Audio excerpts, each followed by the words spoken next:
నిరుద్యోగ వృత్తి కూడా మేము ఎక్కడన్నాం అధ్యక్ష అంటారు బట్టి విక్రమార్క గారు, ఎక్కడన్నామేంది ప్రియాంక గాంధీ సభలు అన్నారు, రేవంత్ రెడ్డి గారు సభలు అన్నాడు. అది మరి వాళ్ళని అడుగు, రేవంత్ రెడ్డిని ఫోన్ చేసి అడుగు అన్నవాని లేదని, లేదంటే వీడియో తెప్పించుకో. మీరు ఇప్పుడే ఇట్లా మాట్లాడితే మళ్ళీ కచరా లెక్క మా డబుల్ బెడ్రూమ్ అడిగితే నేను ఏడన్నా, 3 ఎకరాలు అడిగితే ఏడన్నా, ఇంటికో ఉద్యమం ఏడన్నా అన్నాడు. ఇప్పుడు మీరు మొదలు పెట్టిరా నిరుద్యోగ వృత్తి అంటే ఏడన్నా, కేసీఆర్ ఉచ్చదొక్కిరేంది? నిరుద్యోగ వృత్తి ఏడన్నా అన్నావు, రేపు 2 లక్షల ఉద్యోగాలు ఏడన్నా అంటావు, అన్నవానికి పుసుక్కరా? ఓ అమ్మ, ఎంపీ ఎలక్షన్లు అయిపోయాక మాకు మళ్ళీ 4 ఏళ్ళ దాకా మాకు వీళ్ళతో పని పాటను అనుకుంటారు కొంపదీసి, అదే డౌట్ వస్తుంది. నమస్తే అండి తెలుగు ప్రజలకు. ఈరోజు ఎక్కడ చూసినా నిరుద్యోగులు సంబరాల్లో సంతోషాలు ఉన్నారు.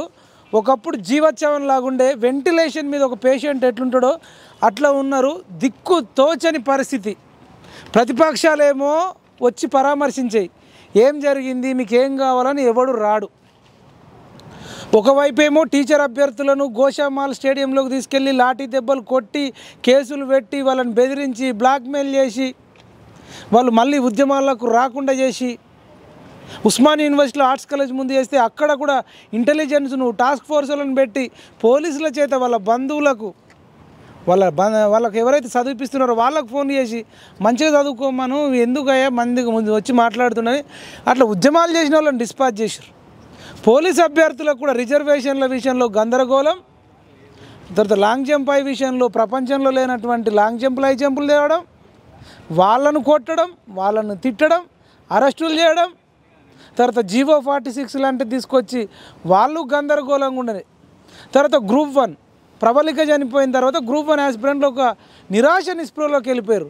మొదటిసారి ప్రవీణ్ రేణుక వాళ్ళని కొంత అరెస్ట్ చేసిరు ఏదో అనుకున్నారు. సెకండ్ టైం కూడా ₹1 కోటి లేవని థంబ్ ఇంప్రెషన్ లేక ఫోటో లేక అని సిగ్గులేని సమాధానాలు చెప్పి ఆ టీఎస్పీఏ చైర్మన్ జనార్దన్ రెడ్డిని అరెస్ట్ చేయండి అయ్యా, వాడు దుర్మార్గుడు అంటే అరెస్టు చేయకుండా ఆ గ్రూప్ 1 యాస్పిరెంట్లను నిరాశ నిస్పృహలోకి పెట్టారు.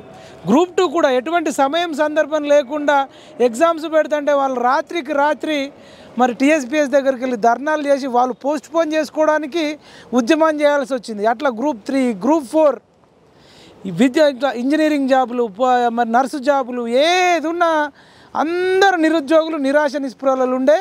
ఇప్పుడు మొన్న సంబరాలు ఉన్నారు. డిసెంబర్ 3 నాడు రిజల్ట్ చూసిన తర్వాత వాళ్ళ ఆనందానికి అవధులు లేవు. మరి ఇప్పుడు ఇదంతా ఎందుకు చెప్తున్నా అంటే, మనం మరొకసారి ఉస్మానియా యూనివర్సిటీకి వచ్చినాం, ఓయూ లైబ్రరీకి వచ్చినాం. ఇక్కడ దీన్ని సెంటర్ పాయింట్ చేసుకొని నియంతను గద్దె దించిన నిరుద్యోగులు ఇప్పుడు ఎట్లా ఉన్నారు, ఇప్పుడు ఏమనుకుంటున్నారు ఈ నెల రోజుల పరిపాలన మీద అనేది మనతో పాటు నిరుద్యోగులు ఉన్నారు. ఇక్కడనే ఉన్నాం, మీరు అందరూ మాట్లాడవచ్చు. సీను నమస్తే. మీ అందరికీ తెలుసు సీను టీచర్ అభ్యర్థులది ఒక ఉద్యమాన్ని ఇక్కడనే ఒక వాట్సాప్ గ్రూప్ అట్లా ఇట్లా పెట్టేసి మన ఆర్ట్స్ కాలేజ్ దగ్గర చేసి, నేను అట్లా సడన్గా ఆ రోజు వస్తే అన్న మాకు సపోర్ట్ ఇవ్వంటే మనం ఆ రోజు చేసిన ఉద్యమం అది మహోన్నత ఉద్యమంగా మారింది. మనం విజయవాడ అవనిగడ్డలో కూడా వెళ్ళినాం, అక్కడ ఎవరు చావొద్దు మీకు మేము ఉన్నామని తెలంగాణ నిరుద్యోగ రక్షణ చేసి నుంచి పోయినాం. సీన్ ఉన్నాడనే నమ్మకంతో పోయినాం, కోఆర్డినేట్ చేసుకున్నాం. అక్కడ ఒక 500-600 మంది స్టూడెంట్స్ను ఆ మెట్ల మీద కూర్చునే పెట్టిండు. ఆ గ్రౌండ్లో డిగ్రీ గ్రౌండ్లో అవనిగడ్డలో పవన్ కళ్యాణ్ మీటింగ్ చేసిండంట. అప్పుడంతా నిరాశ నిస్పృహాలు ఉండే. ఒకతనైతే అక్కడికి పోయిన తర్వాత వాళ్ళ తండ్రి చనిపోయిండని చెప్పి మళ్ళీ రిటర్న్ అక్కడ ఎవరు అంటే మనకు డిస్టర్బెన్స్ చేయరని చెప్పి అక్కడ చదువుకుంటే అట్లా కూడా నిరాశలో ఉండే. ఇప్పుడు ఎట్లా ఉన్నారు, ఈ ప్రభుత్వం మీద ఏమైనా నమ్మకం ఉందా? టీచర్ అభ్యర్థులు ఉన్నారు, గ్రూప్స్ అభ్యర్థులు ఉన్నారు, గతంలో మాట్లాడిన వాళ్ళు ఉన్నారు. వీళ్ళందరూ కూడా నియంతను గద్దె దించే యుద్ధ వీరులని ఇదే లైబ్రరీ సాక్షిగా మనం ప్రకటించినాం. చరిత్రలో ఈ ఉస్మానియా యూనివర్సిటీ లైబ్రరీ విద్యార్థులు కానీ, ఓయూ విద్యార్థులు కానీ, తెలంగాణ విద్యార్థులు కానీ, నిరుద్యోగులు చరిత్రలో నిలిచిపోయే విధంగా ప్రపంచంలోని అత్యంత పెద్ద నియంత్రణటువంటి కచరాను కొడితే ఆ నక్క హాస్పిటల్లో పడి మూలుగుతుంది. ఏం దెబ్బ కొట్టిరయ్యా వీళ్ళందరూ కూడా. మన తెలంగాణకే కాదు, ఆంధ్రప్రదేశ్కే కాదు, భారతదేశానికే ఒక మార్గనిర్దేశం చేసిన నిరుద్యోగులు ఇప్పుడు మనతో పాటు ఉన్నారు. ఒకసారి మీ అందరు కూడా అసలు క్లాప్స్ కొడుతున్నానయ్యా, మీరు మామూలు వ్యక్తులు గారు. చెప్పు సీను, ఎట్లా ఉంది మీ ఫీలింగ్, ఎట్లా ఉంది? మనం మళ్ళీ కలవలేదు, అసలు ఏమనుకుంటున్నారు మీ ఫ్రెండ్స్ టీచర్ అభ్యర్థులు కానీ మిగతా నిరుద్యోగులు కానీ? అందరికీ నమస్కారం. మరి అంటే గత 10 సంవత్సరాల నుంచి మా రాష్ట్రం మాకొస్తే మాకింటికో కొలువు అన్నాడని చెప్పి 2 సార్లు నమ్మకం ఉంచి విశ్వాసం ఉంచి గత ప్రభుత్వాన్ని మేము మా ఓటు హక్కు ద్వారా గెలిపిస్తానంటే అష్ట కష్టాలు అందరికీ న్యాయం చేసిండేమో, అందరికీ మంచి చేసినామో, కానీ ఎవరైతే 1500 మంది విద్యార్థి అమరవీరులు ప్రాణత్యాగాలు చేసుకొని ఈ తెలంగాణ రాష్ట్రాన్ని తీసుకొస్తానంటే అదే విద్యార్థులని తన బూటుకాల కింద తన అధికార మదంతో ఎంతోమంది నిరుద్యోగుల ఆత్మహత్యలకు పాల్పడిన దొరకు చరమగీతం పాడాలని చెప్పి ఎంతోమంది మా నిరుద్యోగ మిత్రులందరం ఏకమైనము. మేము ఏకమైనాం కాబట్టి ఈరోజు కాంగ్రెస్ పార్టీ గెలిచిందనడానికి మొన్న సాక్షాత్ గెలిచినప్పుడు రేవంత్ రెడ్డి గారు కూడా ఇది నిరుద్యోగుల కృషి ఫలితం అన్నందుకు మా యొక్క కృషిని గుర్తించినందుకు ధన్యవాదాలు సార్. ఖచ్చితంగా చెప్తున్నాం, నిరుద్యోగులతో పెట్టుకుంటే ఆ నిరుద్యోగుల దెబ్బ ఏంటో రాజకీయ నాయకులకు ఇది ఒక గుణపాఠం ఈ సంవత్సరం జరిగిన ఎన్నికలని చెప్పి మేము ఈ ఓయూ లైబ్రరీ సాక్షిగా తెలియజేస్తున్నాం. కొత్తగా వచ్చిన ప్రభుత్వానికి మేము డిమాండ్స్ కాదు, మా రిక్వెస్ట్లు చెప్తున్నాం. ఎందుకంటే నియంతలాగా పరిపాలించినప్పుడు డిమాండ్లు చెప్తాం. కాబట్టి ఇప్పుడు మా డిమాండ్స్ కాదు, మా వినతులు వినండి. ఆల్రెడీ మీరు అందరు చూసిన వాళ్ళు, మాకు సపోర్ట్ చేసిన వాళ్ళు, గ్రూప్ 1 కానీ గ్రూప్ 2 కానీ వాళ్ళు ఇచ్చిన ఏ నోటిఫికేషన్ కూడా నిరుద్యోగులకు న్యాయం జరిగే నోటిఫికేషన్ కాదు. తప్పుల తడక, కోర్టు కేసులు, ప్రశ్నిస్తే లాఠీ చార్జీలు, పోలీస్ స్టేషన్లో అరెస్టులు, ఇవి తప్పిస్తే మాకు 10 సంవత్సరాల నుంచి దొరికింది ఏమీ లేదు. కాబట్టి గౌరవ ముఖ్యమంత్రి గారు కానీ ప్రస్తుతం ఉన్న మంత్రి మండలి కానీ ఒకటే విజ్ఞప్తి చేస్తున్నాం, మీరు సమీక్షల మీద సమీక్షలు చేస్తున్నారు, ఇది శుభ పరిణామం. ఎందుకంటే విద్యాశాఖ మీద అస్సలు ఒక్క సమీక్ష నిర్వహించని ఏకైక ముఖ్యమంత్రి ఎవరైనా ఉన్నాడంటే అది కేసీఆర్ అని చెప్పి బహాటంగా చెప్పొచ్చు. కాబట్టి ఇప్పుడున్న ప్రభుత్వానికి ఒకటే మేము విజ్ఞప్తి చేస్తున్నాం, ప్రతి ఒక్క నోటిఫికేషన్ లోపల తిరకాసులు ఉన్నాయి, న్యాయ వివాదాలు ఉన్నాయి. దయచేసి మీకు చెప్పేది ఒకటే, ఇంకా అభ్యర్థుల జీవితాలతో ఆడుకోకండి. మానసికంగా అందరూ చచ్చిన జీవశవాల మాదిరిగా ఉన్నారు నిజం చెప్పాలంటే. ఒకటి అంటే మా పరిధి వరకు వస్తే మాది డిఎస్సి అభ్యర్థులది ఒకటే డిమాండు. ఎందుకంటే ఇంతకుముందే ఒక ముఖ్యమంత్రి స్థాయిలో అసెంబ్లీ సాక్షిగా 13,086 టీచరు కొలువులు ఖాళీగా ఉన్నాయని చెప్పిన దొర మాకు 5,000 పోస్టులు వేసి మమ్మల్ని నిలువున ముంచి మా ఉద్యమాలని తొక్కి మమ్మల్ని లాఠీ చార్జీలు చేసి కేసులు పెట్టిండ్రు. అయినా మేము ఎక్కడ తగ్గలేదు. మీ పార్టీ గెలుపు కోసం ఎంత కృషి చేసినామో అది మీరు అందరు చూసిందే. మా వీడియోల ద్వారా కానీ మిమ్మల్ని సమాజాన్ని ఎంతో చైతన్యపరిచినాం. ఇప్పుడున్న ప్రభుత్వానికి ఒకటే విజ్ఞప్తి చేస్తున్నాం, మీరు గెలిచిన నెల రోజుల నుంచి కూడా వివిధ సామాజిక మాధ్యమాల లోపల, వార్తాపత్రికల లోపల ఒకరోజు 9,800 తోటి డిఎస్సి అంటారు, ఓ రోజు 11,000 అంటారు, ఓ రోజు 18,000 అంటారు, ఓ రోజు 22,000 అంటారు. ఇవి కాదు, కాకమ్మ కథలు కాదు మాకు చెప్పాల్సింది, స్పష్టమైన లెక్కలు చెప్పండి. ఎందుకంటే తెలంగాణ లోపల విద్యా వ్యవస్థ నిర్వీణం అయిపోయింది.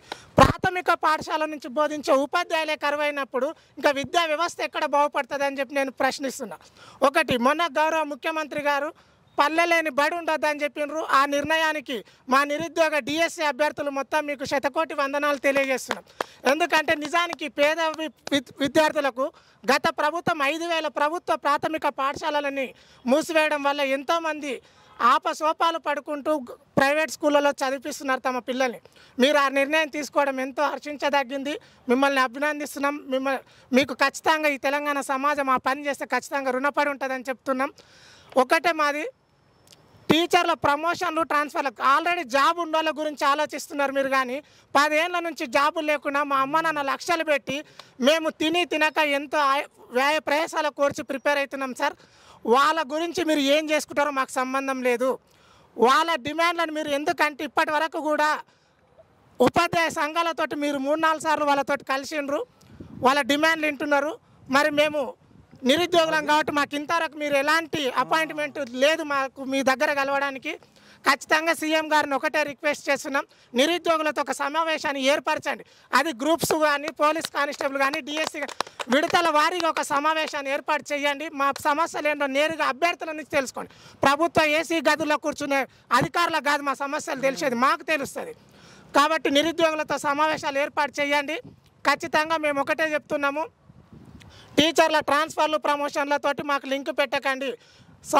ఇంతకుముందు దూరం 3 టెట్టులు పెట్టిండ్రు, మళ్ళీ మీరు టెట్ అనుకుంటూ పోతే ఆ ఉపాధ్యాయ అర్హత పరీక్షలు అని చెప్పి ఎన్నిసార్లు అర్హత సాధించాలి మేము?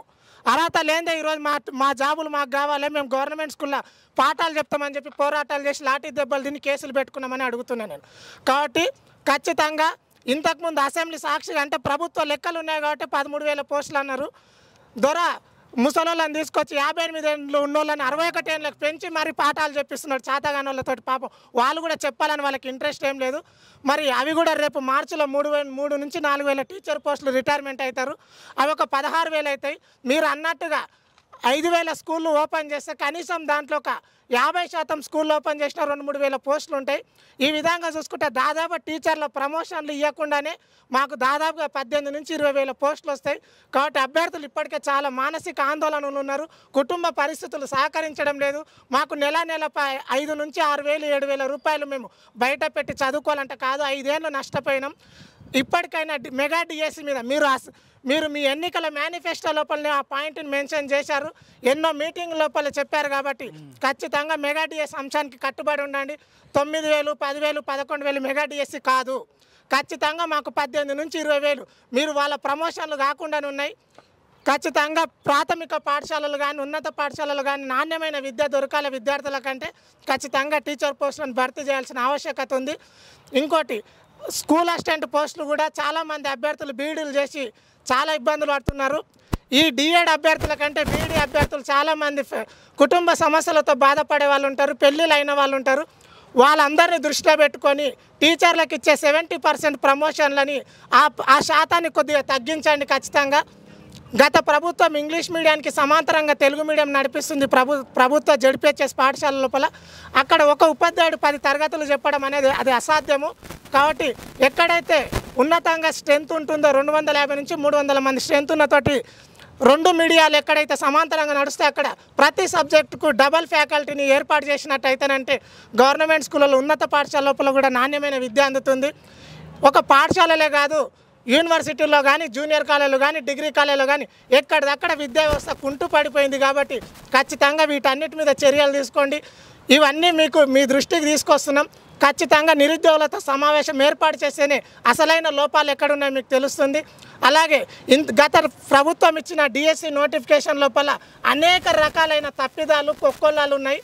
ఎందుకంటే గత ప్రభుత్వం తీసుకొచ్చిన స్థానికత చట్టం 95% రిజర్వేషను ఆ జిల్లా వాళ్ళకి 5% నాన్ లోకల్ కింద ఒకటే జిల్లా మాకు ఆప్షన్ ఇచ్చారు. మేము మిగతా 32 జిల్లాలకు కూడా 5% లోపల అర్హులమే అని చెప్తున్నాం. దాని మీద కూడా న్యాయ సలహాలు తీసుకోండి. అలాగే ఇంతకుముందు ఇచ్చిన ప్రభుత్వం ఒక 10 మార్కుల పర్స్పెక్టివ్ ఇన్ ఎడ్యుకేషన్ అనే సబ్జెక్ట్ని హాస్టల్ వెల్ఫేర్ ఆఫీసర్లకు ఉండే 150 మార్కుల పేపర్ని తీసుకొచ్చి మాకు 10 మార్కులు పెట్టిన దౌర్భాగ్యం. అసలు వాళ్ళు చదువుకున్న సన్యాసులు ఇచ్చిండ్రు ఆ సిలబస్, మరి ఇంకెవరని ఇచ్చిండ్రు అర్థం కాదు. ఖచ్చితంగా సిలబస్ మీద సమీక్ష నిర్వహించాలి. న్యాయంగా నిపుణుల కమిటీ ఏర్పాటు చేసి ఎస్సీఆర్టీ కమిటీ సభ్యులతోటి ఎక్కడైతే మేము ప్రాథమిక పాఠశాలలకు వెళ్తున్నాం ఆ విద్యార్థులకు బోధించాల్సిన సిలబస్ మీద మాకు పరీక్ష పెట్టండి. అప్పుడు ఎవరైతే ఉత్తీర్ణులు అవుతారో వాళ్ళకే కదా మీరు జాబులు ఇచ్చే. అనవసరమైన సిలబస్ తీసుకొచ్చి తత్వశాస్త్రం చదువు, సోషల్ చదువు అవన్నీ మాకేం అవసరం. పిల్లగాడికి అందించే కంటెంట్ని సిలబస్లో పెట్టండి. ఎస్సీఆర్టీ టెక్స్ట్ బుక్కు అనుగుణంగా సిలబస్ని ఫ్రేమ్ చేయాలని చెప్పి మేము కోరుకుంటున్నాం. అలాగే ప్రతి నిరుద్యోగ అభ్యర్థికి ఇంతకుముందు జరిగింది అన్యాయం, నిరుద్యోగ వృత్తి ఇవ్వలేదు. ఇప్పుడు మీరు కూడా 2 లక్షల ఉద్యోగాలు ఇస్తామని చెప్పి నిన్న మొన్న వార్తాపత్రికలకు ఏదో 80,000 వాలంటీర్ వ్యవస్థ అని చెప్పి అక్కడ జగనన్న తీసుకొచ్చినట్టు మీరు తీసుకొస్తున్నారంట రేవంత్ అన్న. అది పద్ధతి కాదు. మీరు వాలంటీర్ వ్యవస్థ మీరు స్వచ్ఛందంగా తీసుకోండి, కానీ ఖచ్చితంగా 2 లక్షల ప్రభుత్వ ఉద్యోగాల భర్తీతో పాటుగా అది చేయండి. మిమ్మల్ని మేము అభినందిస్తాం ఆ విషయంలో.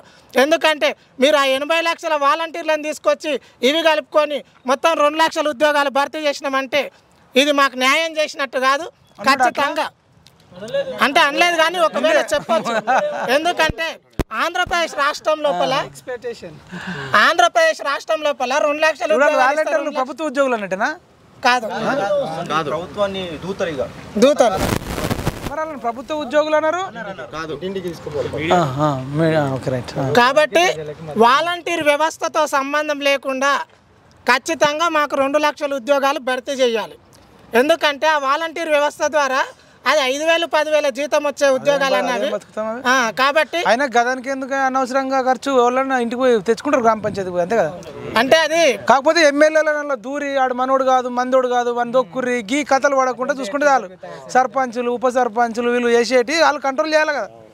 అంటే సంక్షేమ పథకాలు గడప గడపకు అందించాలనే ఉద్దేశంతో అదొక శుభ పరిణామం అని చెప్పుకోవచ్చు అని. ఎందుకంటే అంటే మన పుసుకని ఇది ఇచ్చి అది యాడ్ చేసి అనడం అది పరిచయం అందరికీ అందుకే మేము ముందే ఏం చెప్తున్నాం గవర్నమెంట్ కంటే ఇచ్చే 2 లక్షల ఉద్యోగాలు ఇవ్వండి. ఉద్యోగం రాని వాళ్ళు కనీసము కొంతమందికైనా అదొక చేదోడు వాదోడు ఉంటుంది ఆ వాలంటీర్ పోస్ట్ అనేది. కొంతమందికి అంటే నేను అనేది ఏంటంటే సీను ఆ జగన్మోహన్ రెడ్డి ఏ ఉద్దేశంతో చేసినా మనకు తెలియదు. మనమేమంటామంటే ఇప్పుడు నిరుద్యోగులు ఉన్నారబ్బా అనుకుందాం, వాళ్ళకి దేనిలో ఇంట్రెస్ట్ ఉందో ఆ ఇంట్రెస్ట్ ఉన్న రంగంలో వాళ్ళని ఎంకరేజ్ చేసి కొంచెం వాళ్ళ మీద పెట్టుబడి పెట్టి వాళ్ళని ప్రపంచవ్యాప్తంగా తిప్పాలి. కానీ వాడు ఆడనే ఊర్లో ఉంచి నెలకు 8,000 వస్తే 2 బీర్లు కొనుక్కొని తాగనేటట్టు చేయొద్దు కదా అంటున్నాను నేను. ఎవరికి ఎంత టాలెంట్ ఉందో నీకు తెలియదు కదా. ఒకటి సినిమా ఇండస్ట్రీ ఉంటుంది, ఒకటికి వ్యాపారంలో పోవాలని ఉంటుంది, ఇంకోటికి అమెరికా పోవాలని ఉంటుంది. ఇప్పుడు మీకు రాని వాళ్ళకు ఇక్కడ 5 లక్షలు 10 లక్షలు ఇస్తే మీరు అమెరికా పోతారు కదా.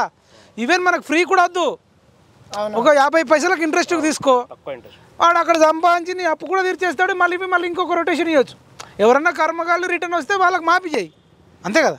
అట్లా ఉండాలి కానీ లైఫ్ టైం సెక్యూరిటీ ఉండాలి కదా. 10,000తో ఈ రోజులలో మనం ఏం చేస్తాం చెప్పు, మళ్ళీ తీసేస్తాడు. ఇప్పుడు అంటే నేను అనేది ఏంటంటే మీకు మంచిగా చూసుకోవాలని నా ఉద్దేశం. ఇంకేం చెప్తాను కాబట్టి ఈ అంశాలు అంటే ఖచ్చితంగా 2 లక్షల ఉద్యోగాల భర్తీ అనేది ఒక సంవత్సరం లోపల భర్తీ చేస్తామన్నారు కాబట్టి చెయ్యాలి. ఖచ్చితంగా మా డిఎస్సి అభ్యర్థులకు మాత్రం ఖచ్చితంగా న్యాయం చేయాలి. అవి మాది న్యాయమైన డిమాండు. ఎందుకంటే ఇంకోటి 3117 జీవో వల్ల కూడా స్థానికత లేని జిల్లా అభ్యర్థులను తీసుకొచ్చి వాళ్ళకి ఇతర జిల్లా లోపల ఇవ్వడం వల్ల కూడా చాలా జిల్లా లోపల పోస్టింగ్లు తగ్గిపోయినవి. కాబట్టి అట్లా స్థానికత ప్రకారం ఎవరి జిల్లాలకు వాళ్ళకి ఆ జీవోని రద్దు చేయండి. అదొక దౌర్భాగ్యమైన జీవో 317 అనేది. ఆ జీవోని రద్దు చేసి ఏ జిల్లా స్థానికత ఉన్న ఉపాధ్యాయుని ఆ జిల్లాకు పంపించండి. అప్పుడు ఖచ్చితంగా ఇప్పుడు మేము చెప్పినట్టు మీరు ఓపెన్ చేసే స్కూళ్ళు గత ప్రభుత్వం ఇచ్చిన 13,000 రిటైర్మెంట్ అయ్యే ఖాళీలు ట్రాన్స్ఫర్లు ప్రమోషన్లతో సంబంధం లేకుండానే వీలైనంత త్వరగా ఇప్పుడు అసెంబ్లీ ఎలక్షన్స్, పార్లమెంట్ ఎన్నికలు, మన పంచాయతీ ఎన్నికలు వీటన్ని లోపల ఎలక్షన్ల కోడ్ లోపల మమ్మల్ని ఇంకా రోజు టైం పొడిగిస్తూ అభ్యర్థులను మానసిక వేదన గురి చేయకుండా ఎప్పుడు ఏమంటారు నోటిఫికేషన్ అంటే ఖచ్చితంగా మరి ఇప్పుడు మార్చిలోనా ఏప్రిల్నా మన ఎంపీ ఎలక్షన్ ఎలక్షన్ల తర్వాత అన్నట్టే కదా.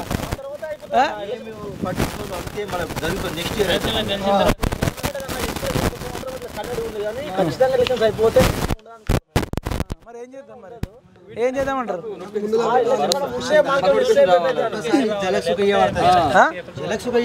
మనకేమైనా బాండ్ పేపర్ రాసి మనం అడుగుదాం మరి పుస్తకం ఎలక్షన్ తర్వాత అంటే మరి ఎట్లా నమ్మాలి? ఇప్పటిదాకా కాదు గెలిచి దగ్గర కాదన్నా. ఇప్పుడు ఆటో డ్రైవర్లతో సమావేశం పెట్టిండు, లేదంటే ప్రాబ్లం ఉన్న వాళ్ళందరని ప్రజాభవన్ అని పెట్టి ప్రజాపాలన అని పెట్టిరు. నాకు ఇప్పటికీ విచిత్రం అనిపిస్తుంది. నెల రోజులు అవుతుంది నువ్వు గెలవడానికి 30 లక్షల నిరుద్యోగులు ఫైటింగ్ చేసిరు అన్నది నువ్వే. దానిలో నువ్వు మొదటగా పిలవాల్సి వస్తే టీచర్ ఫస్ట్ ఇంకా అన్నిటికంటే ముందు టీచర్ అభ్యర్థులను ఒకసారి, తర్వాత గ్రూప్స్కి సంబంధించి ఒకసారి, పోలీస్ అభ్యర్థులను ఒకసారి. అదే అంటారా ఇప్పుడు పోలీస్ అభ్యర్థులు అంటే వాళ్ళే వస్తారు. పిలిచి నువ్వు కనీసం ఒక్కరోజు ఒక గంట సేపు అయినా చర్చించలేదంటే నువ్వు కేసీఆర్ను కలవడానికి నీకు టైం ఉంది. ఈ నక్కకు దెబ్బ తాకిందా, ములుగుతుందా, ఈ గుంట నప్పకు దెబ్బ గట్టిగా నిరుద్యోగులు కొట్టిరా లేదా, ఈ గుంట నక్క కుయ్యం అంటుందని చూసి వచ్చినావు. రావాల్సింది అక్కడికి కాదు, ఓయూ లైబ్రరీకి. అవునా కదా, కొట్టాలా సప్పట్లు. ఓయూ లైబ్రరీకి అదే ఆర్ట్స్ కాలేజీకో ఓయూ లైబ్రరీకో రావాలి. రాలే. తర్వాత చిరంజీవి కలిసిండు, నాగార్జున కలిసిండు, అమలా కలిసిండు, పివి సింధు కలిసింది, రాఘవేందర్ రావు డైరెక్టర్, ఆయన దర్శకేంద్రుడు అంటారా, ఆయన దర్శకేంద్రుడిని కలిసినావు, మెగాస్టార్ చిరంజీవిని కలిసినావు, కింగ్ నాగార్జునని కలిసినావు. నీ అమల కుక్కలను పెంచి కుక్కలకు సపోర్టా? మనుషులు చచ్చిపోయినా సరే కానీ కుక్కలు బతకాలి, జంతు ప్రేమికురాలు, మనుషులను ద్వేషిస్తూ జంతువులను ప్రేమించే ఆమెను కలిసినావు. ఓకే, నీ ఇష్టం అది. వాళ్ళు నువ్వు గెలవడానికి ఏమన్నా పని చేసిర్రా వాళ్ళు ఒక్కరోజన్నా? అసలు వాళ్ళు ఓటన్నా కాంగ్రెస్కి వేసిర్రా? అలాగ అసలు ఓటు హక్కు ఉందా? మాకేందంటే కేసీఆర్ కూడా ఇట్లనే చేసిండు. మళ్ళీ అనుమానాలు వస్తున్నాయి కాబట్టి మేము ముందస్తుగా మా బాధలు మేము చెప్పుకోవాలి కదా. 10 లక్షలు 30 లక్షల మంది నిరుద్యోగులు అంటే 90 లక్షల మంది 30 లక్షలు ఇంటూ వాళ్ళ ఇంట్లో రేవంత్ రెడ్డి గారే 3-4 వేయించిన కోటి ఓట్లు అయితే 90 లక్షల ఓటర్లు మా నిరుద్యోగుల తరపున వేసిన ఓట్లే అయ్యాయి. ఆ 90 లక్షల ఓట్లు పడితే గవర్నమెంట్ ఫామ్ అవుతుంది. ఏ గవర్నమెంట్ పడితే ఆ గవర్నమెంట్ ఏ పార్టీ పడితే ఆ పార్టీ రూలింగ్ లో వస్తుంది. నిరుద్యోగుల ఓట్లు గుంపగత్తుగా కాంగ్రెస్ పడడం వల్ల దాదాపు కోటి ఓట్లు పడ్డాయి నిరుద్యోగులు వాళ్ళ కుటుంబాలు. అవును,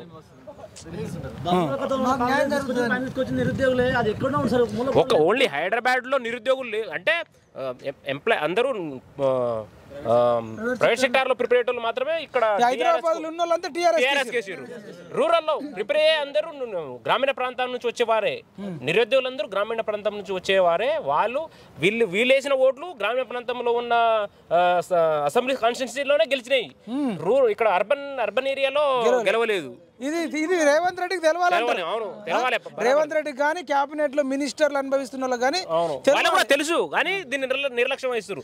ఎవరైతే వీరు నిరుద్యోగుల పేరు మీద వీళ్ళు అధికారంలో వచ్చారో వీళ్ళు మాకు ఒక టైం ఇచ్చి ఆ రోజు మాతో చర్చలు జరిపితే వాళ్ళకి ఇంకా బాగా ఫేమ్ ఉంది. మనం తెలంగాణ నిరుద్యోగ రక్షణ చేసి నుంచి జాబులు వదిలేసిన వాళ్ళు డబ్బులు కోటిట్లు ఇస్తారన్న బీఆర్ఎస్ వాడు వదిలేసుకున్నామన్న. కనీసం నాకన్నా వెళ్తున్నా అప్పుడు డైరెక్ట్ ఆల్ చేయకుండా ఎవరితోనన్నా ఫోన్ చేసి ఇప్పుడు మన నిరుద్యోగులు ఎట్లున్నారు పరిస్థితి, మరి నువ్వు ఏం చేయాలి? మరి గ్రూప్ 1 ఇష్యూలు అయితే వాళ్ళ మీద కొట్టిర్రు, కేసులు అయినాయి, డీసీఆర్ అభ్యర్థుల మీద అయినాయి. ఎత్తేయాలన్నా చేయన్నా నువ్వు తీసుకొని ఒక 5 10 మందినో టీచర్ అభ్యర్థులను గ్రూప్ 1 అభ్యర్థులను విడివిడిగా చేద్దామా? లేదంటే ఒక రోజు అంతా అదే పెట్టుకుందాం. 1 గంట ఇళ్ళకు 2 గంటలు ఇట్లా ఇళ్ళకు పిలిచి కనీసం చాయ్ నీళ్ళు ఇచ్చి ఏందో చెప్పి పేపర్ మీద రాసేస్తే మనకు ఒక నమ్మకం ఉంటుంది కదా. ఇప్పుడు నువ్వు సీన్ చెప్పు, నా పాత్ర లేదంటావా దీంట్లో? ఇప్పుడు అలా ప్రభుత్వం ఏర్పడడంలో కేసీఆర్ను గద్దె దించడంలో ఖచ్చితంగా ఉందన్న. ఎందుకంటేనంటే చాలా ఛానల్స్ గత ప్రభుత్వాలకు అంటే ఎలక్ట్రానిక్ మీడియా చాలా మీ కళ్ళ ముందు చేసిన ఉద్యమం మనం ఎక్కడ లొంగలే తగ్గలే. ఇప్పుడు నిజం చెప్పాలన్న కోదండరామ్ సార్ అన్న మీ ఇంత ట్రావెల్ చేసిండా? లేదు. మీరు నిజాలు చెప్పాలా? లేదు. ఆయన ఎమ్మెల్సీ చేస్తా గవర్నర్ చేసుకోగాని నాకు పోస్ట్ కూడా అడుగుతలే. అపాయింట్మెంట్ ఇస్తే మీ తరఫున మాట్లాడొచ్చు. ఇప్పుడు మల్లన్న అయినా ఇంకా రగన్నైనా కొట్లాడిరు. కోదండరాం కూడా కొట్లాడి కాదంటలే. కానీ నిరుద్యోగులతో టోటల్ ట్రావెల్ చేసింది ఎవరు? ప్రతిరోజు ఇప్పుడు ఓయూ లైబ్రరీరా, చిక్కట్లపల్లి లైబ్రరీరా, నల్గొండ లైబ్రరీరా, లేకపోతే దిల్సుఖ్ నగరా, అవనిగడ్డగా, లేకపోతే మీ గోషామాల్లో కూడా 9 అయిన దాకా ఉన్నా అక్కడ. మిమ్మల్ని ఏమో మధ్యాహ్నం తీసుకుపోయి వాళ్ళు అన్నం లేకుండా మిమ్మల్ని ఉంచారు. వందలాది మంది ఇట్లా వచ్చిర్రు అబ్బా. అంటే పోలీస్ అభ్యర్థులం కానీ టీచర్ అభ్యర్థులం మనకే అపాయింట్మెంట్ ఇస్తున్నారంటే నేను మీకు ఎందుకు అంటున్నా అంటే అలర్ట్ చేస్తున్నా. నన్ను ఆమోకం చూసి వాళ్ళని ఏం క్షమించవద్దు అంటున్నా. మీరు చెప్పండి, మన పాత్ర మీరు ట్రావెల్ చేసారు కదా, తెలవాలి కదా సొసైటీకి. అంటే గత ప్రభుత్వము నోటిఫికేషన్లు ఇచ్చి పేపర్ లీకేజ్లు కానీ డిఎస్సి పోస్టులు తగ్గించడం కానీ జీవో నెంబర్ 46 కానీ అంటే ప్రతి నోటిఫికేషన్లో నిరుద్యోగుల నుంచి వ్యతిరేకతను ఎదుర్కొన్నది. మరి ఆ వ్యతిరేకతకు అనుగుణంగానే మేము కూడా ఉద్యమాలు చేసినాం నిరుద్యోగులం అందరము. మరి చేసిన ఈ ఉద్యమాల లోపల చాలా మటుకు ఎలక్ట్రానిక్ మీడియాని గొప్పగా చెప్పుకునే చాలా ఛానల్స్ ఆ ప్రభుత్వానికి అనుకూలంగా వివరించినా కానీ ఏ రోజు కూడా నిరుద్యోగులు ఇది చేస్తున్నారు అని చెప్పి మా పక్షాన నిలబడలేదు. నిజంగా చెప్పాలంటే ఒక పిఎంఆర్ న్యూస్ కానీ, మన తొలి వెలుగు కానీ, క్యూ న్యూస్ మల్లన్న కానీ ఇటువంటి వాళ్ళు ఖచ్చితంగా మాకు 100% సపోర్ట్గా ఉన్నారు.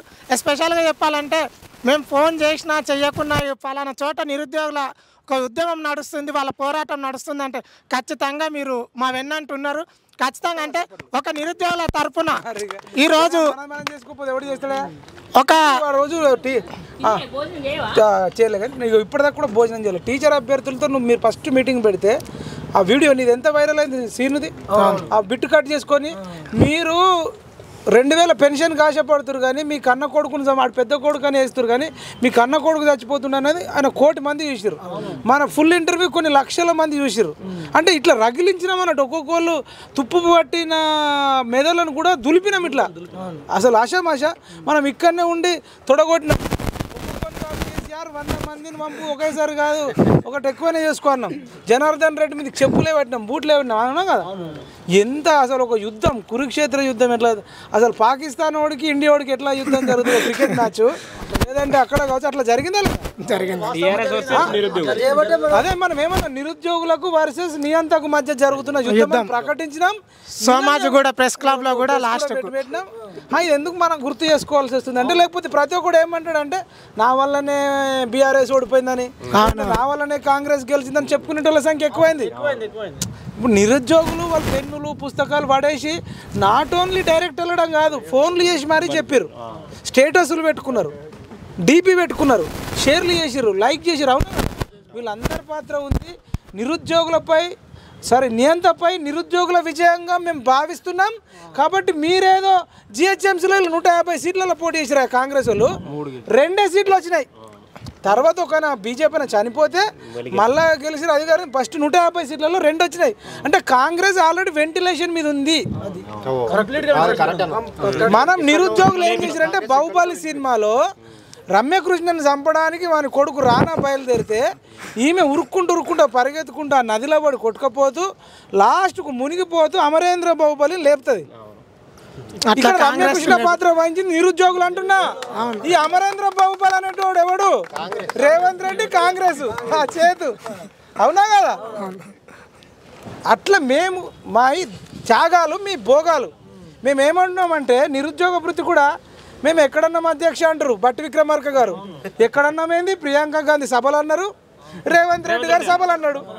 అది మరి అన్న అడుగు, రేవంత్ రెడ్డిని ఫోన్ చేసి అడుగు అన్నవాని లేదని, లేదంటే వీడియో తెప్పించుకో. మీరు ఇప్పుడు ఇట్లా మాట్లాడితే మళ్ళీ కచరా లెక్క మా డబుల్ బెడ్రూమ్ అడిగితే నేను ఏడన్నా, 3 ఎకరాలు అడిగితే ఏడన్నా, ఇంటికో ఉద్యమం ఏడన్నా అన్నాడు. ఇప్పుడు మీరు మొదలు పెట్టిరా నిరుద్యోగ వృత్తి అంటే ఏడన్నా? కేసీఆర్ ఉచ్చదొక్కిరేంది? నిరుద్యోగ వృత్తి ఏడన్నా అన్నావు, రేపు 2 లక్షల ఉద్యోగాలు ఏడన్నా అంటావు. అన్నవానుకో పుసుక్కరా. ఓ అమ్మ, ఎంపీ ఎలక్షన్లు అయిపోయాక మాకు మళ్ళీ 4 ఏళ్ళ దాకా మాకు వీళ్ళతో పని పాటని అనుకుంటారు కొంపదీసి. అదే డౌట్ వస్తుంది. ఇప్పుడు గ్రూప్ 1 ఆస్పిరెంట్ ఉన్నాడు, మాట్లాడిద్దాం. తెలంగాణ అప్పుడు వీళ్ళందరూ కూడా అప్పుడు మనం ఒక్కరమే కాదు, వీళ్ళందరి మద్దతుతోనే మనం బలమైన నిరుద్యోగ యుద్ధాన్ని మనం చేసినాం. అన్న వాయిస్ కూడా బాగా వెళ్ళింది. నీ గురించి పరిచయం చేసుకోలేవు, నీ పేరు మళ్ళీ ఒకసారి గుర్తు కావాలి. నీ పేరు, నీ గురించి అన్నకు పేరు, నీ పేరు? నా పేరు కె శ్రీనివాస్ అన్న, మహబూబ్ నగర్ డిస్ట్రిక్ట్. అట్లా చెప్పా. మరి మీ జిల్లా కూడా సీఎం అయిండు అంటే దాదాపు ఒక 70-72 సంవత్సరాల తర్వాత బూరుగుల రామకృష్ణారావు తర్వాత మా దక్షిణ తెలంగాణ నుంచి గొప్ప చెప్పుకోవాలి, గర్వంగా చెప్పుకోవాలి. మరి అంటే మా జిల్లా బిడ్డ సీఎం అయిండు. ఖచ్చితంగా మాకు ఒక నమ్మకం అయితే ఉంది. వెనుకబడిన జిల్లా, కరువుల జిల్లా, వలసల జిల్లా అని చెప్పి, అంటే ఆంధ్రప్రదేశ్, ఉమ్మడి ఆంధ్రప్రదేశ్ ఉన్నప్పటి నుంచి ఒక పేరు పడిపోయింది ఆ జిల్లాకి. ఆసియా ఖండం లోపలనే అత్యల్ప అక్షరాస్యత గల గట్టు 5 మండలాలు కూడా మా జోగులాంబ గద్వాల జిల్లాలు ఉన్నాయి. మరి అంత ఎడ్యుకేషన్ పరంగా కానీ, అక్షరాస్యత పరంగా కానీ, వలసల పరంగా కానీ ఇంత వెనుకబడిన జిల్లా నుంచి సీఎం అభ్యర్థి అయ్యిండు. మరి ఖచ్చితంగా మా జిల్లాని అభివృద్ధి పథంలో నడిపిస్తాడని చెప్పి అనుకుంటున్నామన్న. జిల్లా నడవాలి, రాష్ట్రం నడవాలి, నిరుద్యోగులు కూడా నడవాలి, అందరూ బాగుపడాలి, అందులో మనం ఉండాలి, మన జిల్లా ఉండాలి, అంతే కదా? రైట్. నీ పేరు, నీ డీటెయిల్స్ అని చెప్పి. నా పేరు శ్యామ్ సుందర్, సూర్యాపేట డిస్ట్రిక్ట్ నుంచి వచ్చినాం. అయితే ఈ టీఎస్పీఎస్సీ మా మోటో ఏంటంటే, TSPSC group 1, group 2, group 3 aspirants అందరు ఈ మోటో ఏంటంటే టీఎస్పీఎస్సీ ప్రక్షాళన చేయాలి. అదే మోటో మాకు ఫస్ట్. దాని తర్వాత చేసేసినామంటారు కదా, చేయలేదు. ఎక్కడ చేసిర్రు? రాజీనామా ఇస్తేనే ఆమోదించలేదు, గవర్నర్ డిఫాల్ట్ ఉంది. మళ్ళీ ఇంకా మెంబర్స్ 5 to 6 మెంబర్స్ ఖాళీగా ఉన్నాయి. అవి కూడా అపాయింట్ చేయొచ్చు గవర్నమెంట్. ఇప్పుడు వచ్చిన గవర్నమెంట్ ఇంకో 5 మెంబర్స్ ఉన్నారు, వాళ్ళని అపాయింట్ చేయొచ్చు. అవి చేసి అంతర్గతంగా దాన్ని ప్రక్షాళన చేసే కింద స్థాయి నుంచి దాన్ని ప్రక్షాళన చేయడానికి ప్రయత్నం ఇప్పటి నుంచే చేయొచ్చు. ఇప్పుడు మన చైర్మన్ రాజీనామా ఇచ్చిండు, అది కాకుండా ఇంకా మెంబర్స్ ఉన్నారు, వాళ్ళని అపాయింట్ చేసి సంస్థాగతంగా ఏదైతే చేయాలో అవి చేయొచ్చు. ఇప్పుడు దాంట్లో ఉన్న ఎంప్లాయీస్ను, ప్రైవేట్ కాంట్రాక్టర్స్ ఉన్నారు, వాళ్ళని తీసేయడము. ప్రవీణ్ రేణుక ఉన్నారా, తీసేసిరా? గ్రూప్ 1 అది. ఆ ప్రవీణ్ గారు రేణుక ఉన్నారా? మొన్న మళ్ళీ అరెస్ట్ చేసారు. మళ్ళీ అరెస్ట్ చేసి మళ్ళీ నాన్ బెయిలబుల్ కేసు.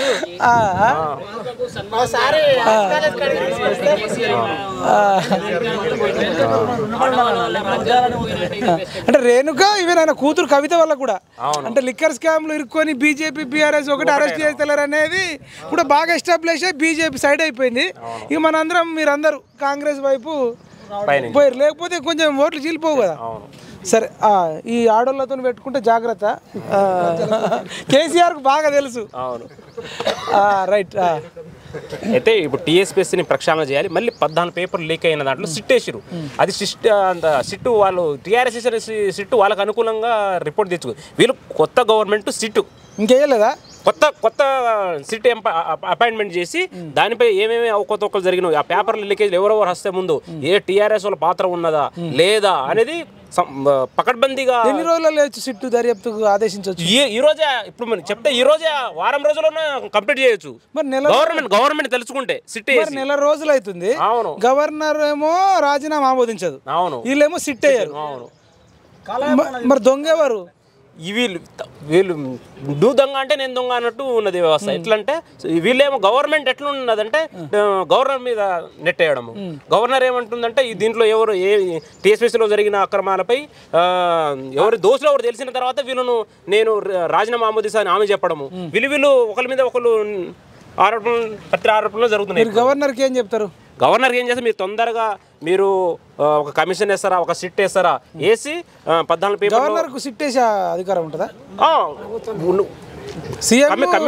కమిటీస్ వేయచ్చు, సిట్ ఏ రాదు, కమిషన్స్ వేయచ్చు. ఆమె దీనిపై ఏమైనా ఒక టీఎస్పీసీ జరిగిన అవకతవకలపై డైరెక్ట్గా అపాయింట్మెంట్ చేయొచ్చు గవర్నరు. ఆమె సుడుమోటగా తీసుకోవచ్చు. కానీ ఆమె కూడా రాజకీయ లబ్ధి కోసమే వీళ్ళందరూ చేస్తున్నారని నాకు అనిపిస్తుంది. మరి వీళ్ళు సీఎం మరి రేవంత్ రెడ్డి కానీ క్యాబినెట్ కానీ వీళ్ళు ఏం చేయొచ్చు? వీళ్ళు సిట్ వేయచ్చు. వీళ్ళు వేసిరా? వేయలేదు, ఇప్పటివరకు వేయలేదు. రీజన్ ఏంటంటావు? రీజన్ ఏంటంటే వీళ్ళు కాలయాపన ఎందుకు చేస్తారో ఏమో మాకు అర్థం కావట్లేదు. వాళ్ళకు ఏమైనా నివేదిక వాళ్ళ మళ్ళీ ఎంప్లాయీస్ వాళ్ళ ఏమైనా వాళ్ళు మాకు డౌట్ ఏంటంటే పార్లమెంట్ ఎలక్షన్ అయిన తర్వాత మొత్తానికి కూలిసడా అని అనిపిస్తుంది. అదే నీకు సిట్ ఎందుకు వేయట్లేదని అడగట్లేదు. రోషము పౌరుషం రక్తం ఉడకట్లేదా? సిట్ వేయాలనే మేము ప్రధాన డిమాండ్ ఏంటంటే ఏం డిమాండ్ చేస్తారు? ఎవరైనా బయటకు వస్తురా? ఇప్పుడు జనార్దన్ రెడ్డి అనేటోడు వల్లనే మీ జీవితాలు ఆగమని. ప్రబలిక శారీరకంగా చచ్చిపోయింది, మీరు మానసికంగా చచ్చిపోయారు కదా. ఒక్కొక్కరికి 4-5 లక్షలు అప్పు కాలే, హాస్టల్లో ఫీజులు 10 లక్షలు. కొందరు జాబ్ బంద్ చేసి వచ్చి చదువుకున్న వాళ్ళు ఉన్నారు, కొందరు 5 ఏళ్ళు చదివిన వాళ్ళు ఉన్నారు, 10 ఏళ్ళు చదివిన వాళ్ళు ఉన్నారు. జాబ్ చేసి వచ్చి ఆపి చేసిన వాళ్ళ ఫ్యామిలీస్ రోడ్డున పడ్డాయి. అటు జాబు లేక వీళ్ళు ఎంప్లాయ్మెంట్స్ రిక్రూట్మెంట్ చేయక ప్రైవేట్ జాబ్ వదిలేసి. కాబట్టి మేము మా ప్రధాన డిమాండ్ ఎంతో తేడా కొడుతుంది అనిపిస్తుంది.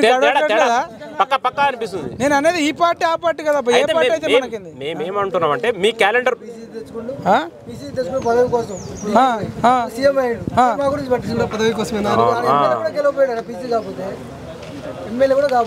కాదన్నా, సిట్ వేయడానికి ఏందన్నా? అవును, సిట్ వేయాల్సిందే బరాబర్. సిట్ వేసి నువ్వు గవర్నర్ టార్గెట్ చేస్తే ఏం కాదు. అవును, మీరు సిట్ వేయలేదు. ఎందుకంటే గవర్నర్ ఒక పార్టీ కాదు కాబట్టి మనం డైరెక్ట్ అనలేము. అవును, కానీ మీది ఒక రాజకీయ పార్టీ, మీ చేతిలో పని. గవర్నమెంట్లో ఏదైతే వాళ్ళకు పాసిబిలిటీస్ ఉన్నాయో అవన్నీ చేయాలి. సిట్ వేసి ఎవరు దోషులు ఉన్నారో దాంట్లో పెద్ద పెద్ద తలకాయలు ఉన్నాయని బయటికి తీయాలి. ఇప్పుడు ఆ దొంగ రాజీనామా చేసి పత్రం ఇచ్చిండు కదా, ఎందుకు రాజీనామా చేస్తుండని చెప్పిండా? వీళ్ళు అడిగిర్రా? అంటే వీళ్ళు భేటీ జరిగిన తర్వాతనే రాజీనామా లెటర్ ఇచ్చిండు. భేటీలో ఏం జరిగింది చెప్పాలి కదా. నువ్వేం తప్పు చేయకపోతే ఎందుకు రాజీనామా చేసిండు? మరి తప్పు చేసినోడు మీద ఎందుకు సిట్ వేయట్లేదు? వాళ్ళు చుట్టాలని, జనార్దన్ రెడ్డి చుట్టాలని. తెలంగాణోడేనా జనార్దన్ రెడ్డిది? పాత అంటే వాళ్ళకి బంధుత్వం ఉన్నదని అలిగేషన్స్. కాబట్టి ఆయన రాజీనామా చేసి అన్నాడు. కానీ ఇక్కడ ఏం జరిగింది, దీంట్లో ఏం జరిగింది అనేది కాదన్నా. ఇప్పుడు జనార్దన్ రెడ్డిని అరెస్ట్ చేయకపోతే, అంటే ఎంక్వైరీలో తేలితే అవును అరెస్ట్ చేయకపోతే, ఇటు కల్వకుంట్ల కుటుంబాన్ని కూడా అరెస్ట్ చేయకపోతే మీరు ఈ ప్రభుత్వాన్ని మనం గెలిపించింది. మరి అక్కడ ఏం తప్పు చేయనప్పుడు మనం ఎందుకు ఓడగొట్టినాం? అవును, అక్కడ తప్పు జరిగిందేనేగా ఓడగొట్టింది. ఇంటురా నిరుద్యోగులు కేసీఆర్ను ఓడించిన యుద్ధ వీరులు. మరి వీళ్ళు అంత తేడా కనబడుతుంది, మీకు ఏం అనిపించట్లేదా? తేడాగానే ఎక్కడో తేడా కొడుతుంది, ఎక్కడో కొడుతుంది. ఇది రోజు రోజుకి ఏమైందంటే ఇక కొంత సెటప్ అయిన తర్వాత పోలీసు రిక్రూట్మెంట్ చేసి వీళ్ళను ఒక మైపాల్ అంటూ కొనిపడేస్తే అయిపోతుంది. కాదన్న భయపట్టిస్తారు. ఇంకేం ఎవడేం చేస్తాడో, ఎవడి మెదలు ఏముందో తెలుసా? 2014 నాడు కేసీఆర్ అనేటోడు వాడి కుటుంబం ఇంత దుర్మార్గం అవుతుందని మీరు ఉన్నోళ్ళు ఎవరైనా భావించిర్రా? మరి వీళ్ళు రేపు అవుతారో కారో మీకేం తెలుసు? అధికార దుర్వినియోగం చేసి ఇష్టం వచ్చినట్టు ఏదైనా జరగవచ్చు అన్న, అంతకంటే ఎక్కువ కూడా చేయొచ్చు. జైల్లో పెట్టచ్చు, అక్రమ కేసులు పెట్టచ్చు, హనీ ట్రాప్ చేయొచ్చు, ఏదైనా అట్లా చేయొచ్చు. మీరు ఇంకా ఇట్లనే ఉంటారా అంటున్నా, నాకు డౌట్ వస్తుంది. మీ ఇష్టం. లేదు లేదు టీఆర్ఎస్ గవర్నమెంట్లో కాదు ఇప్పుడు వాడు కాదు హరీష్ రావు కేటీఆర్ రెక్కలు కొడుతురన్నా. మన దున్నపోతులు ఉంటాయి కదా బాగా బలిసి కొట్టుకుంటాయి, బలిసి కొట్టుకునే దున్నమంది ఇట్లా అంటాయి పొదలకు పోయి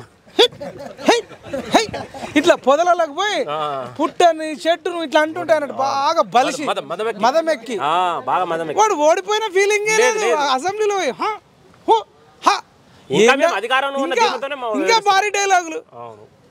మరి నిరుద్యోగుల కోసం హరీష్ రావు మాట్లాడిండా? కేటీఆర్ మాట్లాడిండా?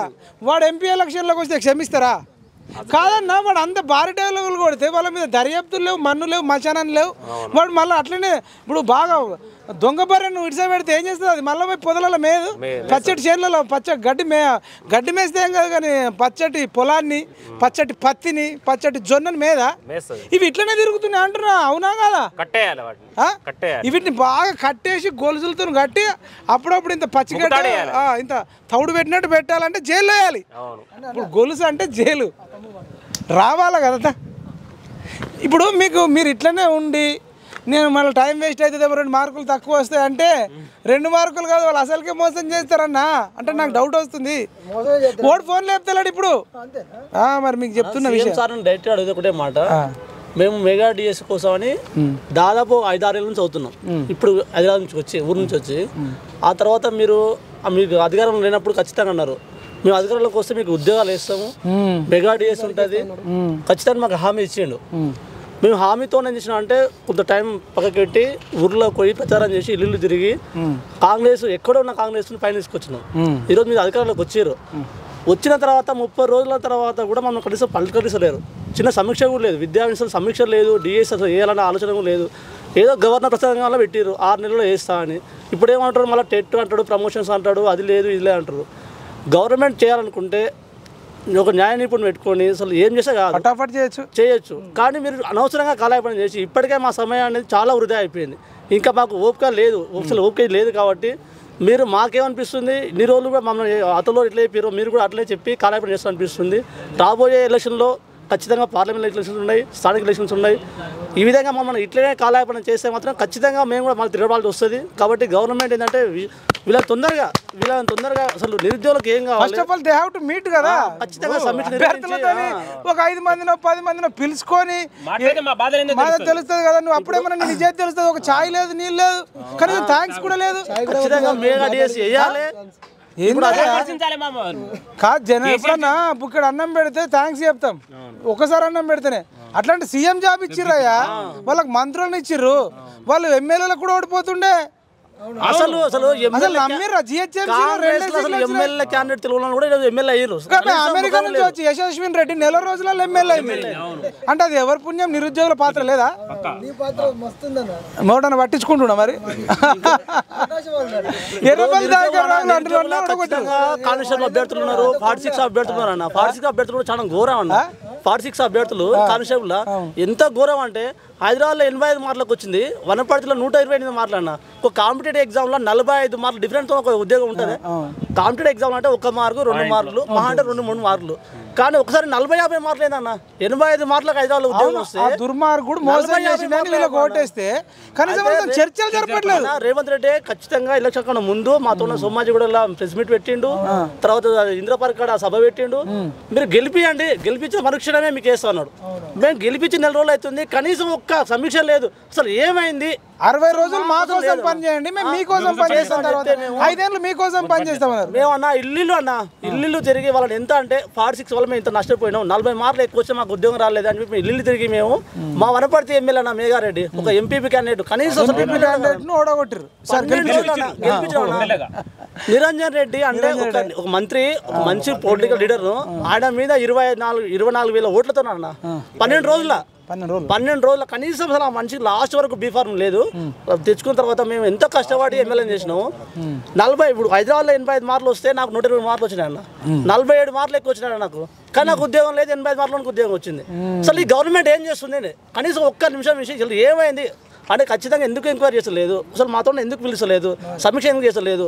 మేము ఇంతగానో కొట్లాడుతున్నాం. మనం వారధి ఉన్నాం అబ్బా, మీ నంబర్లు లేకపోవచ్చు అనుకో, అరే నాకు ఒక ఫోన్ కాల్ చేస్తే టీచర్ అభ్యర్థులు ఎవరు, జీవో 46 అభ్యర్థులు ఎవరు, గ్రూప్ 1 అభ్యర్థులు ఎవరు, వాళ్ళని కనీసం ఏమైంది అసలు ఏం చేస్తే నడుస్తుంది ఏం చేయాలి అని కనీసం మీతో చెప్తే నేను వచ్చి మీకు లైబ్రరీ కూడా చెప్తా ఇట్లా అంటారు అబ్బాయి ఏం చేద్దామని అని చేస్తుంది. కానీ లేకుండా వాళ్ళతో వాళ్ళు అన్న వాళ్ళు ఫోన్ చేసుడు కాదు, మనం ఫోన్ చేసిన వాళ్ళు చెప్తలేడంటే ఇంకోటి అన్న అన్నదో నాతో నాకు తేడా కొడుతుందని మీకు చెప్పడానికి వచ్చిన. అన్న నేనేం తెలుసా అన్న, క్యాబినెట్ మీటింగ్ అంటే అందరు ఎమ్మెల్యేలు అన్న, అందరు ఎమ్మెల్యేలు మంత్రి నెంబర్ తీసుకున్నాం, ఎవరు ఫోన్ లిఫ్ట్ చేయట్లేదు, ఎవరు ఫోన్ చేయట్లేదు. ఇంతకుముందు ఏమన్నా రిజల్ట్ వచ్చింది కాబట్టి మేము ఏం చేయలేమన్నారు. ఇంతకుముందు రిజల్ట్ ఇచ్చింది కాబట్టి మనం ఏం విన్నపం ఏంటంటే వీళ్ళని తొందరగా ఖచ్చితంగా విద్యార్థులను సమీక్ష చేసుకుని నిరుద్యోగులకు ఏం కావాలి, మెగా డిఎస్కి కావాల్సిన మార్గదర్శకాలు ఏమున్నాయి, సో ఏ విధంగా చేస్తే తొందర అవుతుంది.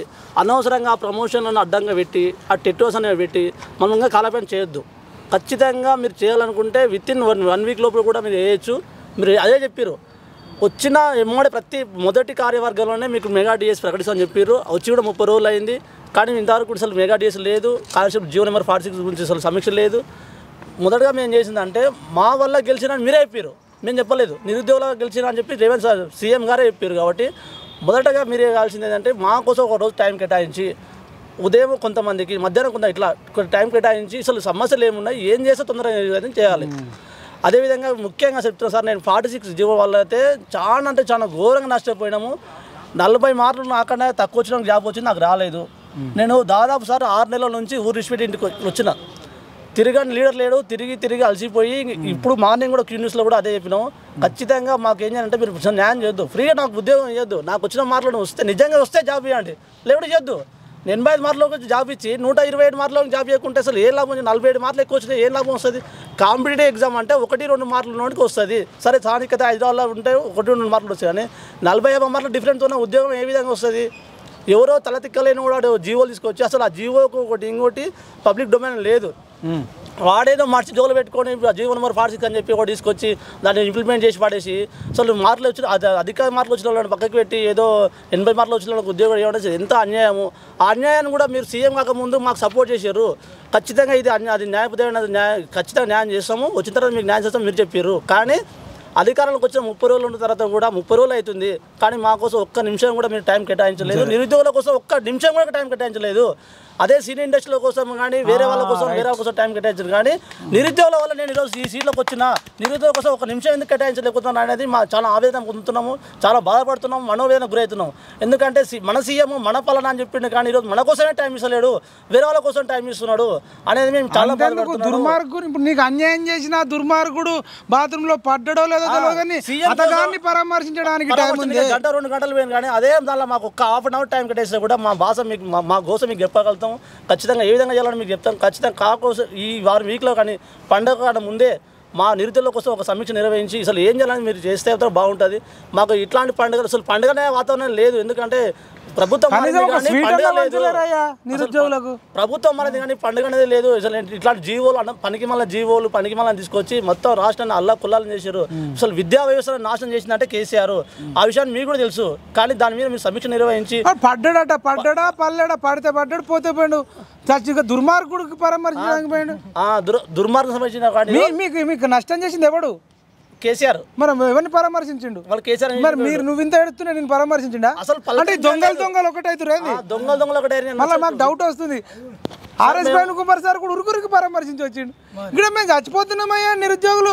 మరి వెంటిలేషన్ మీద సడన్ గా బతికిర్రు, ఓడిపోట్లో బతికిర్రు, లేకపోతే మీ అందరి జీవితాలు అయిపోతుండే. ఇప్పుడు ఎట్లున్నారు సార్? మీరు చెప్పే మాటలు మీరు 2 లక్షలు అని ఏదో ఒక మ్యాజిక్ చెప్తున్నారు, కానీ అసలు దాని మీద మీరు ఏం చేస్తే వస్తుందని చెప్పాలి. అసలు ఎన్ని ఖాళీలు? టీచర్ జాబ్లు ఎన్ని వేస్తావు? టీచర్ ఉద్యోగాలు, పోలీస్ జాబ్లు ఎన్ని వేస్తావు? గ్రూప్ 1 ఎన్ని వేస్తావు? గ్రూప్ 2 లక్షలు ఏదో మేనిఫెస్టో 2 లక్షలు అంటున్నారు, కానీ అసలు నెల రోజులు అవుతుంది, కనీసం ఒక సమీక్ష లేదు. అసలు నిరుద్యోగులతో అసలు మీరు మీట్ అయ్యేదే లేదు. గెలిచిందే నిరుద్యోగుల వల్ల, గెలిచిన దాంట్లో ఒకసారి రావట్లేదు. అసలు మా బాధ ఏంటంటే మా వల్ల మీరు గెలిచిరు, మా కోసం ఒకసారి రావాలి కదా, ఒకసారి సమీక్ష చేయాలి. ముఖ్యంగా 46 జీవోలను కూడా ఖచ్చితంగా సవరించాలి, దాని మీద మీరు సమీక్ష చేయాలి. అవసరమైతే కమిటీ చేయండి, నిజాలు తెలుసుకున్న తర్వాతనే మాకు న్యాయం చేయండి అని గవర్నమెంట్ అని విలమించుకుంటాం.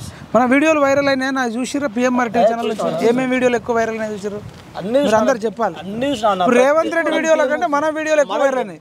మన సీన్ వీడియో కానీ నా వీడియోలు కానీ. నిజం చెప్తున్నాను, అసలు ఈరోజు కాంగ్రెస్ మార్పు రావడానికి నిజంగా చెప్పాలంటే వాస్తవంగా పిఎంఆర్ ఛానల్ ఒకటి, తర్వాత తీన్మార్ మళ్ళీ మార్నింగ్ న్యూస్లో ఒకటి, మార్నింగ్ ఆయన చెప్పడం, తర్వాత ఈసారి తర్వాత తొలివేలు వీళ్ళందరూ కూడా అంటే ఒక్కరోజు కాదన్న మనం మీరు మేము గఫా అంటే గడిసేపు ఉంటాం కానీ అన్నోళ్ళు అట్లా కాదు రాత్రి పగులు అనకుండా ఎలక్షన్ కన్నా 6 నెలల ముందు ప్రతి ఊరు తిరిగి తాతలు అవ్వలుతున్న కాలు మొక్కి ఏలు మొక్కి డప్పు కొట్టి ఇది కాదు అసలు నియంత పాలన కాదు ఖచ్చితంగా ప్రజల్లో మార్పు రావాలని చెప్పి అన్న ఎంత ఘోరంగా అంటే అవసరమైతే కాళ్ళ మీద మాటి కూడా ముసలోళ్ళని వేడుకున్నాడు 2000 ఉద్యోగాల కోసం కాదు 2000 పింఛన్ కోసం కాదు మీ పిల్లల కోసం భవిష్యత్తు కోసం మీరు ఖచ్చితంగా మార్పు రావాలని చెప్పి అసలు అన్న ఎంత అంటే నిజంగా టైంలో అనిపించింది కేసీఆర్ గెలిస్తే నన్ను చంపు ఆయనను కూడా జైల్లో పెట్టు సీన్ అసలు మార్పు రావాలనుకోసం ఈ మార్పు నిజంగా రావాలి మార్పు రావాలి కాంగ్రెస్ అన్నాడు కానీ ఖచ్చితంగా దీనిలో పెద్ద పాత్ర పీఎం చల్లాలని నేను మనసారి కోరుకుంటున్నా. ఇంకా మనం చేసిన వీడియోలు కూడా ఎప్పుడు సోమన్న గురించి కానీ మధుప్రియ గురించి కానీ నువ్వు మాట్లాడా ఒక ఓవరాల్గా అన్ని నోటిఫికేషన్ గురించి 2 minutes. ఒకటి ఏం లేదన్న నిరుద్యోగులతో సమావేశం అనేది అత్యవసరమైనది. ఇంకోటి ఏంటంటే గ్రూప్ 1 2 సార్లు రద్దయింది. దాని మీద వీలైనంత తొందరగా అభ్యర్థులు దాదాపుగా 1.5 year అవుతుంది ప్రిపేర్ కాబట్టి దాని మీద వీలైనంత తొందరగా నిర్ణయం తీసుకోవాలి. ఆ టీఎస్పీఎస్సీ ప్రక్షాళన అనేది గవర్నర్ మేడం ఏమంటున్నారంటే అసలు దోషులు ఎవరో తెలిసే వరకు నేను ఆమోద ముద్ర తెలిపని అంటున్నారు. అసలు దోషులు తెలవాలంటే ఆ దోషులు ఎవరో తెలవాలంటే ఖచ్చితంగా ఒక సిట్టింగ్ జడ్జి తోటి న్యాయ విచారణ జరిపించండి. సిట్టు బొట్టు అనుకుంటుంటే మాత్రం అది తెగదు పంచాయతీ. సిట్టింగ్ జడ్జి ఆధ్వర్యంలో ఒక కమిటీ వేసిండ్రు అనుకోండి ఒక వారం 10 రోజుల్లో రిపోర్ట్ వస్తుంది.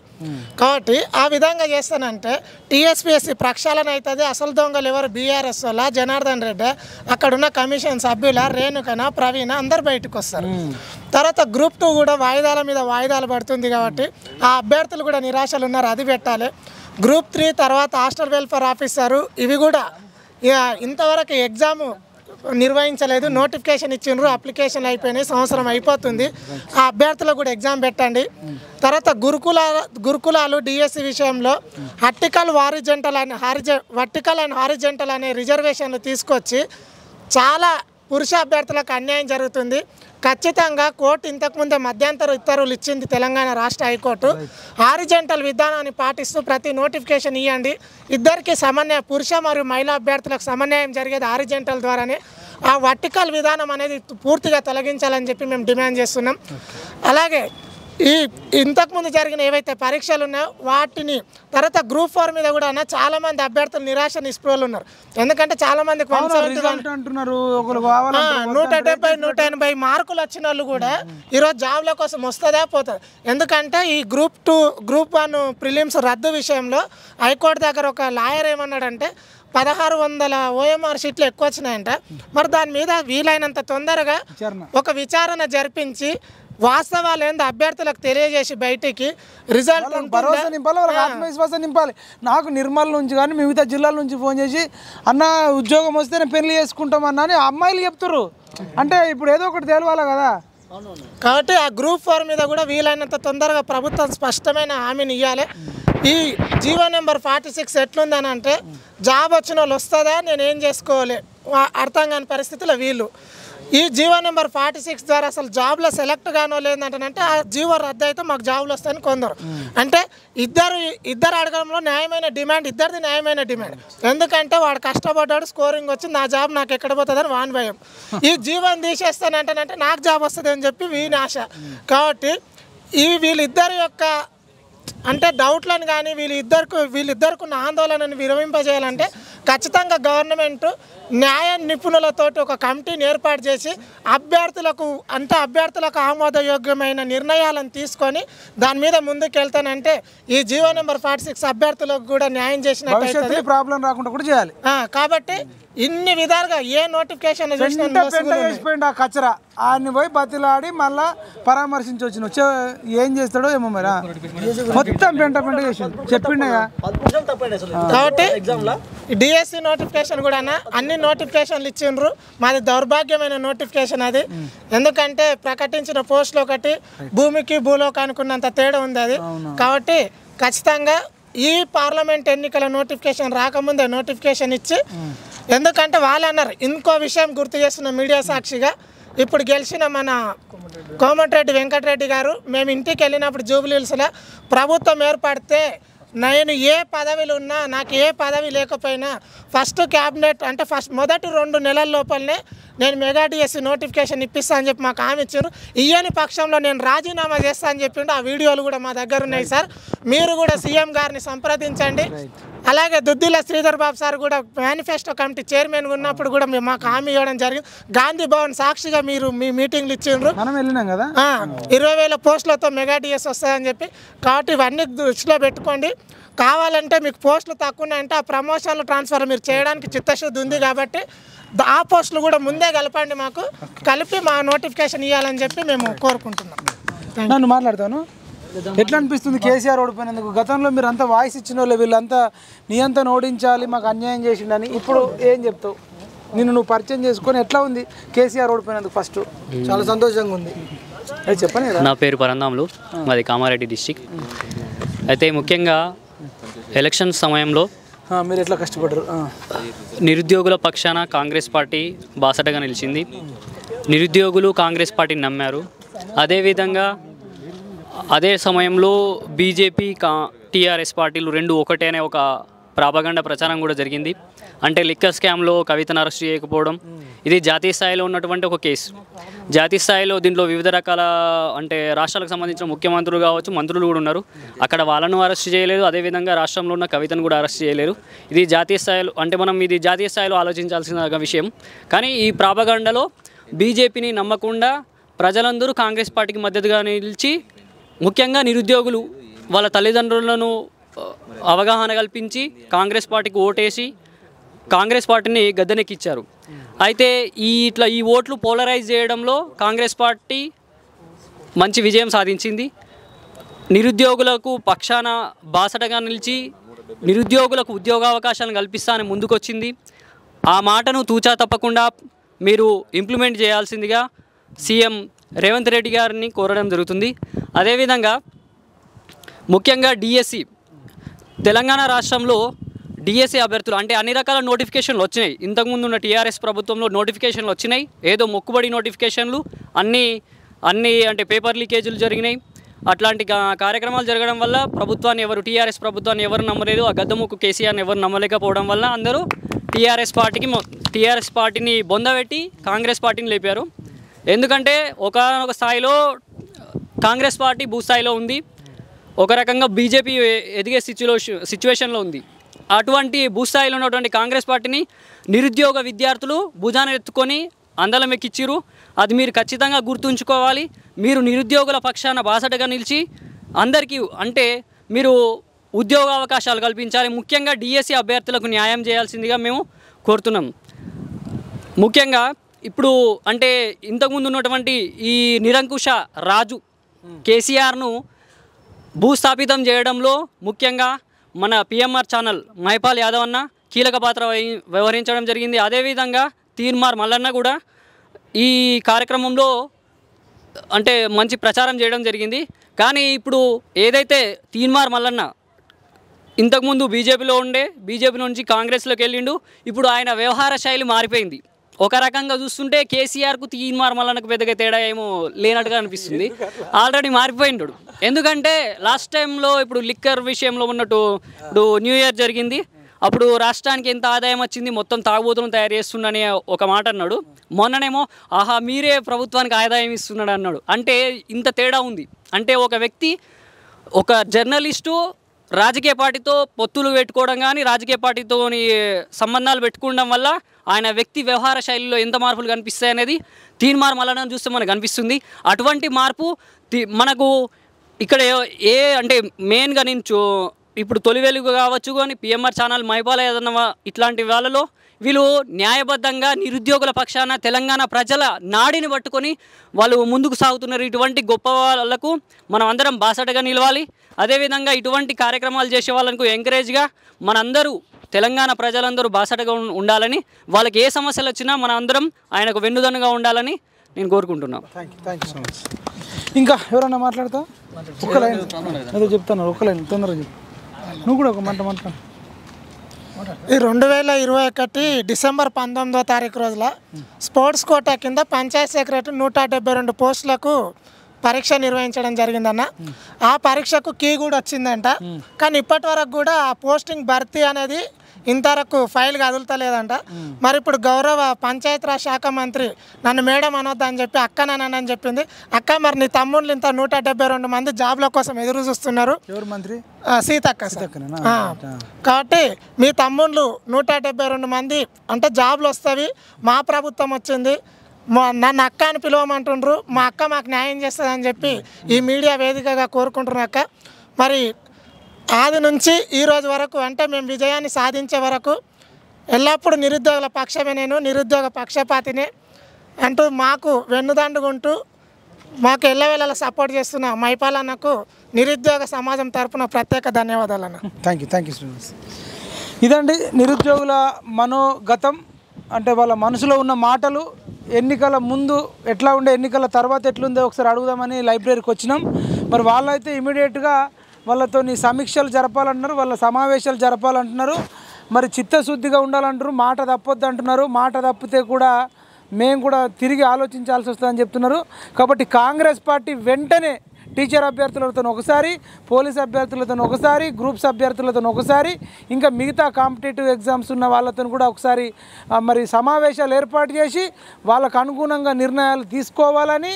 అట్లా తీసుకోకపోతే కనుక మేము భవిష్యత్తులో పెద్ద మొత్తంలో నిరుద్యోగులతోని 1,00,000 మందితో కూడా నిరుద్యోగ యుద్ధ బేరీ మరి ప్రకటించి ఆ తర్వాత యుద్ధాన్ని ప్రకటిస్తామని తెలియజేస్తున్నాం. వచ్చే ఎంపీ ఎన్నికలు ఉన్నాయి, పార్లమెంట్ ఎలక్షన్స్ ఉన్నాయి, స్థానిక ఎన్నికలు ఉన్నాయి. కాబట్టి ఇప్పటికే నిరుద్యోగులు చాలా అప్పులలో ఉన్నారు. అవసరమైతే మీరు గెలిచిన ఎమ్మెల్యేలు, మంత్రులు చాలామంది కోటీశ్వర్లు ఉన్నారు. నిరుద్యోగులకు మీరు ఖచ్చితంగా ఆర్థిక సపోర్ట్ కూడా ఇవ్వాల్సి వస్తుంది. నెలకు 4,000 భృతి ఇస్తా అన్నారు. ఇప్పుడు నెల అయిపోయింది, 4,000 రూపాయలు రాలేవు. 4,000 బాకీ. నెక్స్ట్ వచ్చే నెల ఇవ్వకపోతే 8,000 బాకీ ఒక్కొక్క నిరుద్యోగికి. అడగరు, గీళ్ళు ఏం చేస్తారు, చూసి వినిపోతారు అనుకుంటే చెల్లదు. కేసీఆర్ని అడగండి, ఒకసారి చెప్తారు నిరుద్యోగులు ఎంత చాలు.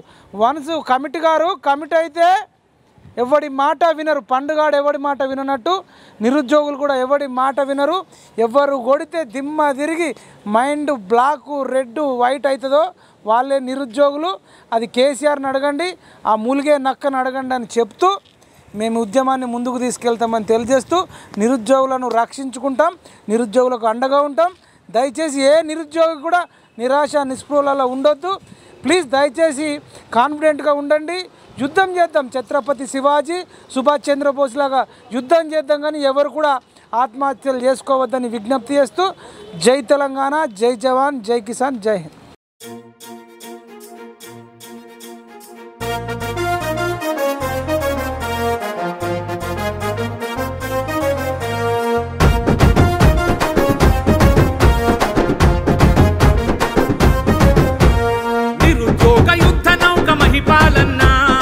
నిజాయితీ ప్రతిరూపం మహిపాలన్న, నియంతృత్వ పాలనను మహిపాలన్న, నిలువున కూల్చేసినాడు మహిపాలన్న. ఒంటరిగా మొదలైనది తన పయనం, ఎందరికో అయ్యింది ఆదర్శం.